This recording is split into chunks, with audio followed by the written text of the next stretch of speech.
नमस्कार। द्वितीय वर्ष राजनीति विज्ञान के प्रथम प्रश्न पत्र में आज हम ब्रिटिश संविधान के लॉर्ड सभा के बारे में पढ़ रहे हैं। लॉर्ड सभा का जो स्पीकर है यानी लॉर्ड सभा की रचना और संगठन हमने पहले देख लिया था। अब हम उसके स्पीकर की बात करेंगे। वर्ष 2005 तक इंग्लैंड में ये व्यवस्था थी कि सम्राट द्वारा नियुक्त लॉर्ड चांसलर लॉर्ड सभा की अध्यक्षता करता था। यानी 2005 तक ये व्यवस्था की गई थी और जो 2005 का एक्ट है उसके अनुसार अब लॉर्ड चांसलर लॉर्ड सभा की अध्यक्षता नहीं करता है। लॉर्ड सभा की अध्यक्षता के लिए अब इसकी स्पीकर की व्यवस्था की गई है। कॉमन सभा के अध्यक्ष के समान ही लॉर्ड सभा का जो अध्यक्ष है वो निर्वाचित होता है, मनोनीत नहीं। एक बात हम यहाँ ध्यान रखेंगे कि भारत में जो राज्यसभा है उसका सभापति उपराष्ट्रपति होता है और उसे उसका वेतन और भत्ते उसके राज्यसभा के सभापति होने के ही दिए जाते हैं। तो ये यहाँ कॉमन नहीं है। हमें ये बात ध्यान रखनी है कि ब्रिटेन के संविधान में लॉर्ड सभा की अध्यक्षता यानी स्पीकर का जो पद है वो निर्वाचित किया जाता है, मनोनीत नहीं किया जाता है। फिर हम आते हैं लॉर्ड चांसलर के बारे में। कॉन्स्टिट्यूशन रिफॉर्म एक्ट 2005 के बाद भी लॉर्ड चांसलर का पद बना हुआ है, लेकिन अब ब्रिटिश मंत्रिमंडल का यह एक सदस्य मात्र है। अब लॉर्ड सभा की अध्यक्षता नहीं करता है। अन्य पदाधिकारियों की अगर हम बात करें तो स्पीकर के अतिरिक्त लॉर्ड सभा में कुछ अन्य पदाधिकारी भी होते हैं, जैसे रिकॉर्ड दिखाने के लिए क्लर्क, जेंटलमैन असर, answer of the black rod, sergeant act सारसे आदि। ये सब पदाधिकारी लॉर्ड सभा में होते हैं। अब हम लॉर्ड सभा की गणपूर्ति की बात करें कि कोरम क्या है लॉर्ड सभा का। तो लॉर्ड सभा के अधिकांश सदस्य सक्रिय नहीं होते हैं, जैसा कि हमने देखा कि इसके सदस्यों में बहुत से वंशानुगत सदस्य हैं और राजकुमार और वो सब भी हैं जो कि सभा में भाग ही नहीं लेते हैं। तो अधिकांश सदस्य सक्रिय नहीं होते हैं। लॉर्ड सभा की गणपूर्ति 3 सदस्यों से हो जाती है, परंतु किसी विधेयक को पारित कराने के लिए कम से कम 30 सदस्यों की उपस्थिति अवश्य होनी चाहिए। सप्ताह में 3 या 4 बार 1 या 2 घंटे के लिए लॉर्ड सभा की बैठकें होती हैं। यानी सप्ताह में 3 या 4 बार 1 या 2 घंटे के लिए ही लॉर्ड सभा की बैठकें आयोजित की जाते हैं। तो गणपूर्ति की अगर बात की जाए तो 3 सदस्य ही इसकी गणपूर्ति हैं और अगर कोई विधेयक पारित करना है तो 30 सदस्यों की उपस्थिति आवश्यक होती है। फिर हम आते हैं इसकी शक्तियों पर, कार्य और शक्तियाँ। तो सबसे पहले विधायी शक्तियों की बात करेंगे।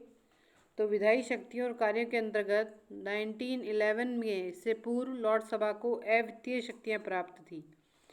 किसी भी साधारण विधेयक के लिए यह आवश्यक था कि वह दोनों सदनों के द्वारा पारित किया जाएगा, पर 1911 और 1949 के अधिनियमों से स्थिति को बदल दिया गया।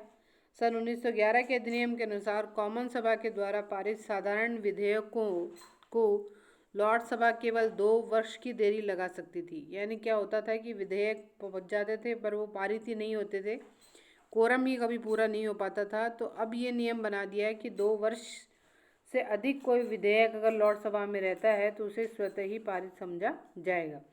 1949 के अधिनियम द्वारा यह अवधि जो 2 वर्ष की थी वो 1 वर्ष की कर दी और 1 वर्ष की अवधि के पश्चात लॉर्ड सभा द्वारा स्वीकृत विधेयक पारित माना जाएगा।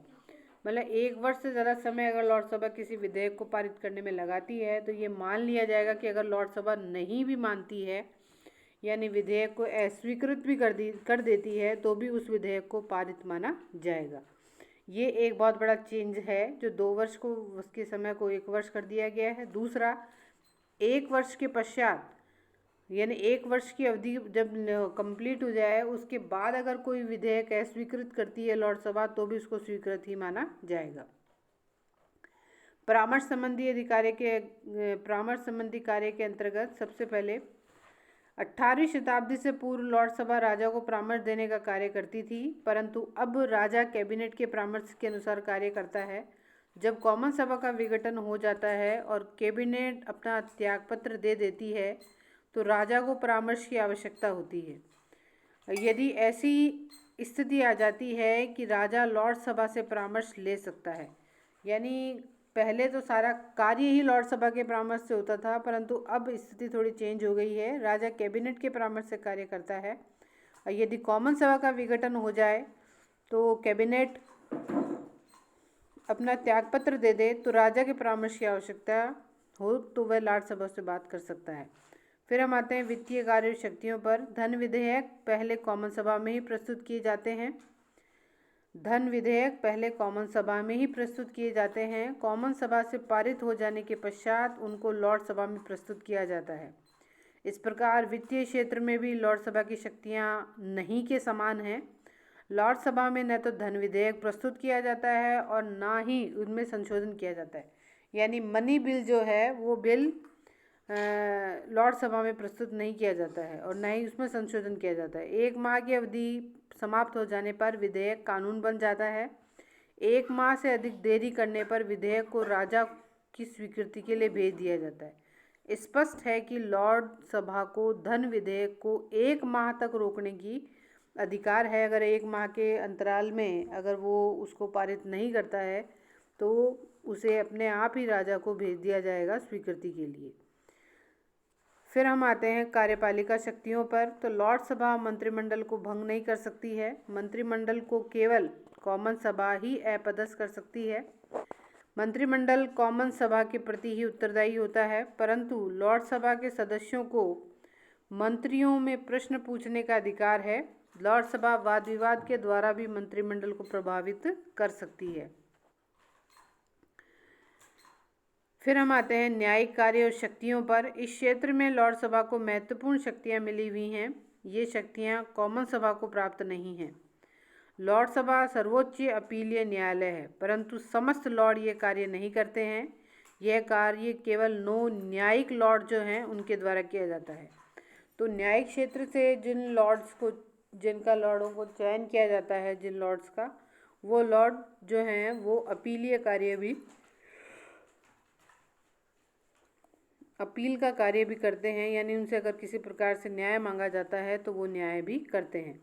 जब लॉर्ड सभा सर्वोच्च न्यायालय की तरह कार्य करती है तो उसका अध्यक्ष लॉर्ड चांसलर होता है। यानी लॉर्ड सभा जब सर्वोच्च न्यायालय की तरह कार्य करती है तो उसका जो अध्यक्ष है वो लॉर्ड चांसलर कहलाता है।